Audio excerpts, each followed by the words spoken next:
Andrómeda, hija de Cefeo y Casiopea, reyes de Etiopía, aunque algunas fuentes dicen que eran reyes de Jopa en el actual Israel, era dueña de una belleza majestuosa, misma belleza que terminaría trayendo la desgracia a su pueblo. Pues resulta que su madre se sentía tan orgullosa de la hermosura de su hija que, llena de soberbia, se atrevió a compararla e incluso asegurar que la belleza de Andrómeda sobrepasaba aún la de las mismísimas Nereidas, ninfas marinas de gran belleza. Las ninfas, ofendidas ante tal comparación, se quejaron ante Poseidón, dios de los mares. Poseidón entonces se encolerizó ante tan atrevida comparación. En castigo, provocó una terrible inundación y además envió a un terrible monstruo marino llamado Ceto para que arrasara con Etiopía.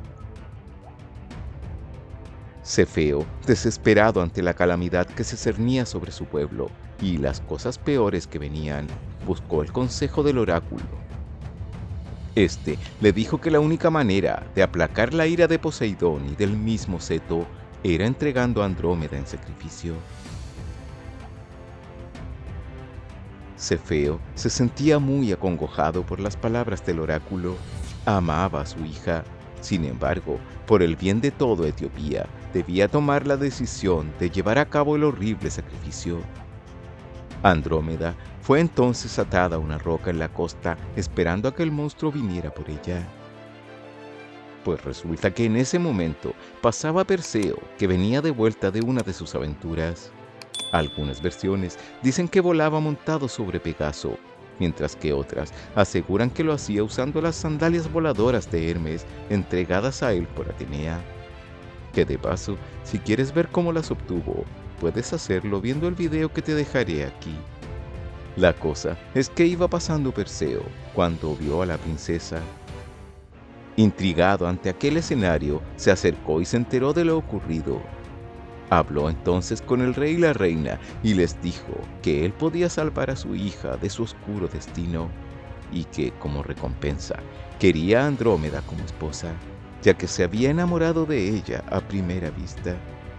Los padres aceptaron. Después de todo, no tenían nada que perder. No creyeron que un simple hombre pudiera enfrentar a la descomunal bestia. Así fue que Perseo fue al rescate de Andrómeda. Cuando Ceto se acercó a la costa y emergió de las profundidades, Perseo lo enfrentó. Aquí, nuevamente, hay más de una versión de la lucha. Una nos dice que aprovechando un descuido de la criatura, saltó sobre la espalda de éste y lo apuñaló hasta matarlo. La otra es que al momento de emerger Ceto, Perseo usó la cabeza de Medusa que llevaba con él y la terrible mirada de la Gorgona lo petrificó, convirtiéndolo así en una enorme estatua de coral. Una vez terminada la batalla, Perseo reclamó su premio. Los reyes aceptaron a regañadientes, mas habían empeñado su palabra y debían cumplirla. Pues así fue como llegó el momento de celebrar la boda. Ambos estaban felices, ya que el amor que se sentían era mutuo. Pero en pleno banquete nupcial se presentó Fineo, hermano de Cefeo, interrumpiendo la celebración y asegurando que Andrómeda, su sobrina, había sido ofrecida a él como esposa y por lo tanto venía a reclamarla. El combate se desató. Lo que debía ser una celebración terminó convirtiéndose en un caos. Ante el cruento combate, Perseo hizo uso nuevamente de la cabeza de Medusa y transformó en piedra a sus enemigos, para luego llevarse con él Andrómeda a su país, Sérifos, para posteriormente partir hacia Argos. Al morir la princesa, la diosa Atenea la llevó a los cielos del norte como la constelación de Andrómeda, colocándola junto a su esposo y a su madre, Casiopea.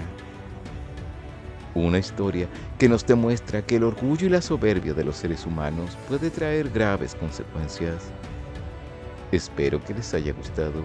Si así fue, por favor suscríbete y activa la campana de notificaciones. Dale me gusta, compártelo y déjame tu comentario.